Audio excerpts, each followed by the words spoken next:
राज एक software engineer का दिन बहुत लंबा और थकान से भरा था। ऑफिस में डेडलाइन पूरी करने के चक्कर में उसे घर लौटने में देर हो गई थी।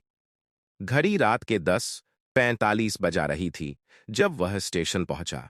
आखिरी ट्रेन प्लेटफॉर्म पर खड़ी थी और राज ने जल्दबाजी में उसमें चढ़कर अपनी पसंदीदा खिड़की वाली सीट पर जगह बना ली। ट्रेन का डिब्बा लगभग खाली था। अंधेरा और ठंडा माहौल उसे और भी सन्नाटे भरा महसूस हो रहा था।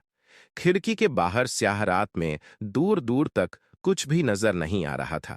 थोड़ी ही देर में राज ने महसूस किया कि उसके सामने वाली सीट पर एक अधेड़ उम्र का व्यक्ति बैठा था। उसने लंबा कोट पहना हुआ था, सिर पर पुरानी सी टोपी थी और उसकी आंखें अजीब सी चमक रही थीं। राज ने पहले उसे नजरअंदाज किया, लेकिन कुछ मिनटों के बाद वह आदमी मुस्कुराने लगा। उसकी मुस्कान अजीब और डरावनी थी। बहुत देर कर दी घर जाने में, उसने राज से कहा। उसकी आवाज धीमी और रहस्यमयी थी। राज ने चौंकते हुए उसकी ओर देखा। हाँ, थोड़ा काम ज्यादा था आज, उसने जवाब दिया।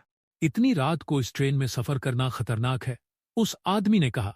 खतरनाक क्यों? राज ने हैरानी से पूछा। इस ट्रेन में कई अजीब चीजें होती हैं। कुछ लोग इस सफर से कभी वापस नहीं लौटते।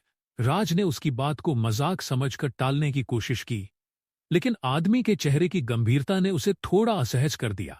क्या आप मजाक कर रहे हैं? राज ने कहा।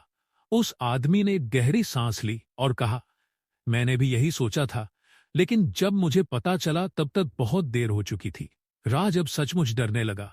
उसने आसपास देखा, लेकिन ट्रेन का डिब्बा पूरी तरह खाली था। उसके अलावा सिर्फ वही आदमी था।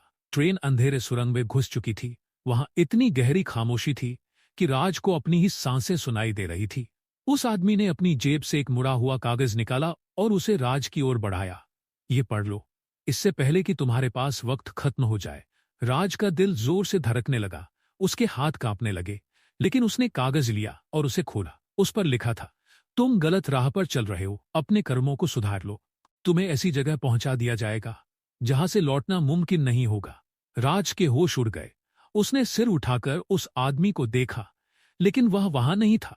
वह गायब हो चुका था। वह जल्दी से उतर गया। स्टेशन सुनसान और डरावना था। राज को समझ नहीं आ रहा था कि वह क्या करे।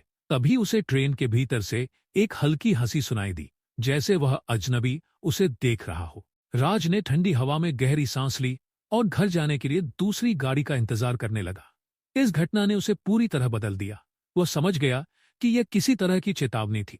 पिछले कुछ महीनों से वह अपने जीवन में कई गलत फैसले ले रहा था। झूठ बोलना, दूसरों को धोखा देना और गैर जिम्मेदाराना काम करना। उस रात राज ने तय किया कि वह अपने जीवन को बदल देगा।